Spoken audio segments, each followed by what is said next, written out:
It's now my pleasure to introduce Houston City Council member Tiffany Thomas of District F, Chair of the Housing and Community Affairs Committee for the city.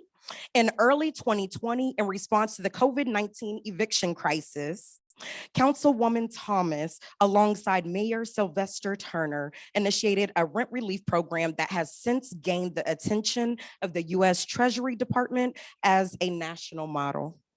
Councilwoman Thomas remains vocal about the importance of preserving affordable housing options for all Houstonians, including working families and those experiencing homelessness.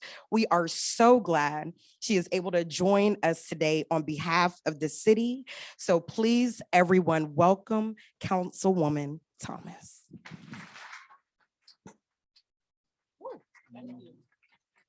Clearly my squat workouts are working. I wasn't expecting not to have any stairs. Thank you. I'm gonna go ahead and put this here. I talk with my hands. So I know y'all were expecting to see Mayor Sylvester Turner, but you are here with me this morning. So we're just, and I'm here with you. So I appreciate that. So before I go into remarks and bring greetings on behalf of our mayor, it is important that I acknowledge local leadership that's doing this work quietly within the city. Melody Barr, her work around public services, her and her team are leading, making sure that the contracts we issue, the notices of funding availability, and making sure that agencies are meeting the priorities of the city and our metrics. I want to thank you for that. Also, Mark Eichenbaum, if you're in this room and you don't know who Mark is, I wonder why you're in this room. So Mark has a two-person shop. Is it one person in the shadow? So Mark has one person in the shadow in that office advising the mayor and council on priorities around homelessness in our work. And I want to publicly acknowledge him, and also our newly minted director, Keith Bynum, that represents our housing department and his leadership. So thank you for that. So clearly it's been a wonderful, or maybe not so wonderful, last 2 years. We have been separate so we can be put together today. And so it's good to see all y'all in the flesh in 3D. So on behalf of Mayor Turner, and the city, I want to bring you greetings. He's currently in DC representing our city as he chairs the African American Mayors Association.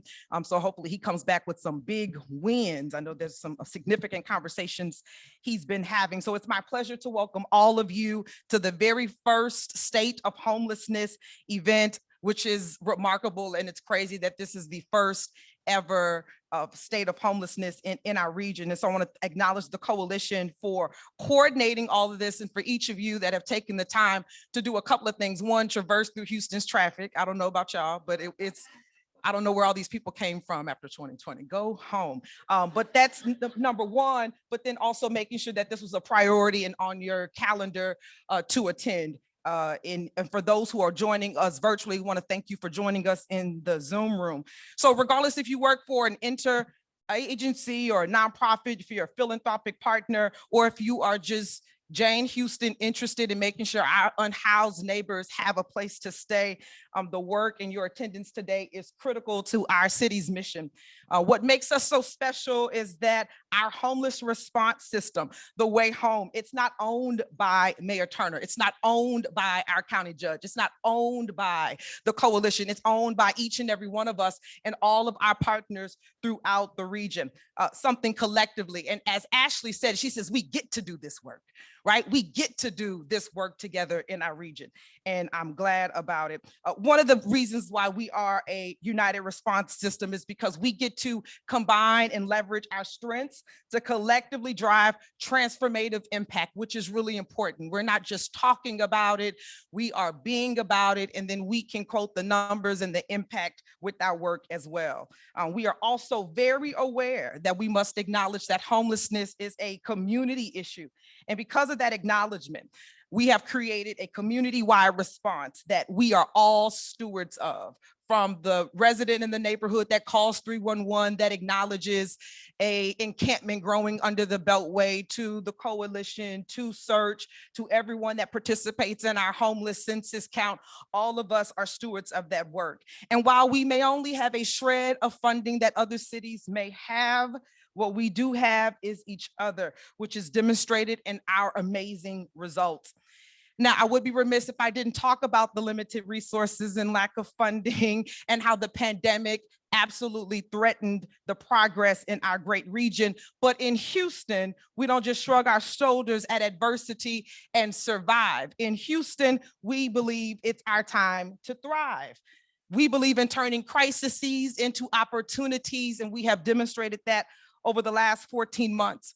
One of the other things that I'm really proud about, just as a council member witnessing the work that you get to do in the community, is that the city and the county teamed up to invest $65 million of federal COVID-related fundings to launch the Community COVID-19 Homeless Housing Program. This is the largest and most ambitious initiative to reduce homelessness in the history of the city. I think we can pause and acknowledge that work. So through the hard work of all of you here and those that are joining us virtually, the program housed more than 7,000 individuals experiencing homelessness in 14 months. Now, if we were at the Black church, that would be the praise break. If we was at church, that would be the praise break. Because I want you to understand the impact of that in 14 months while navigating a pandemic, unknowns, fear. We were able to house 7,000 people that otherwise would still be in an encampment, otherwise would still be in a car. Also responding to the rent relief issue of those experiencing impacted by COVID, losing their jobs, now being faced and met with homelessness. This is the work that you all did. This is the work that we did together. In addition to that, because of the 14 months, you reduced homelessness by 20% during the pandemic. Many cities, that's a praise break, all right. Many cities can't tote those numbers, which equates to a 64% reduction in homelessness since 2011. You're doing remarkable work, and it's important that we stop and pause and acknowledge the successes, because many of you have been doing this with your head down. Many of you have been doing this navigating your own personal crises, your own dealing impacts with COVID, your own challenges, and you've been getting up every day making sure that some of our least and lost had an opportunity to make their way home. So if Mayor Turner was here, you would hear him say, and he does this often, in Houston, we go big or we go home. And we are going big, so the most vulnerable around us can go home. That's why the city recently launched the Way Home, a $100 million continuation of the program, with the goal of housing an additional 7,000 individuals in the next couple of years.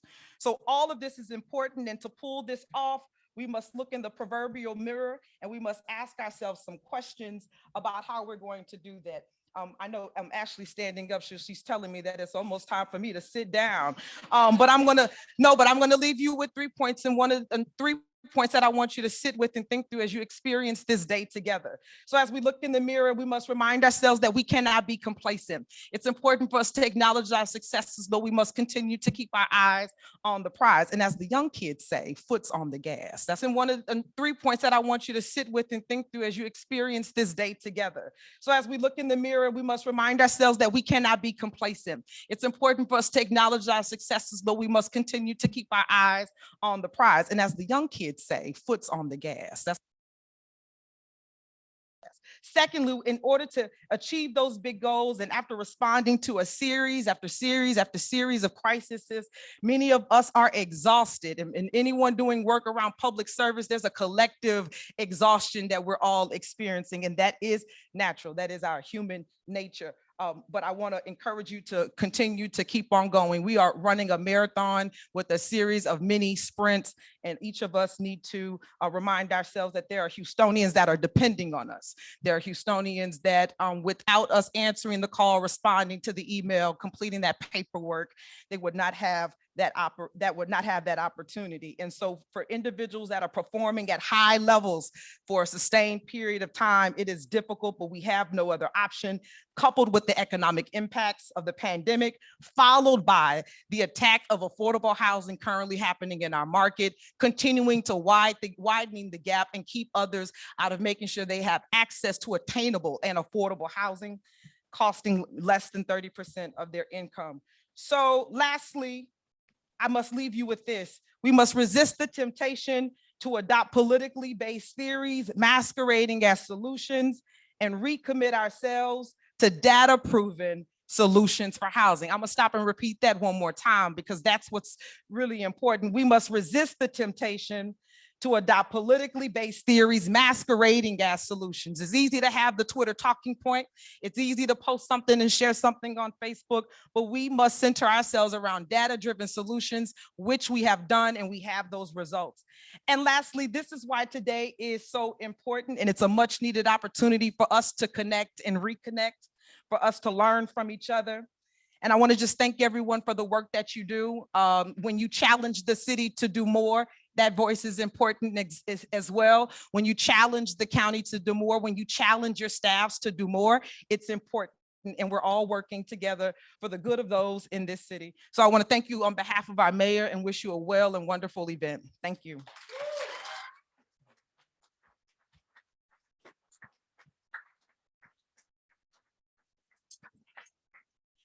Thank you so much, Councilwoman Thomas. That major thank you to the mayor's office, and thank you for your representation. That was amazing. And we get to continue to thrive because of your support as well. So we appreciate that. Crisis to opportunity.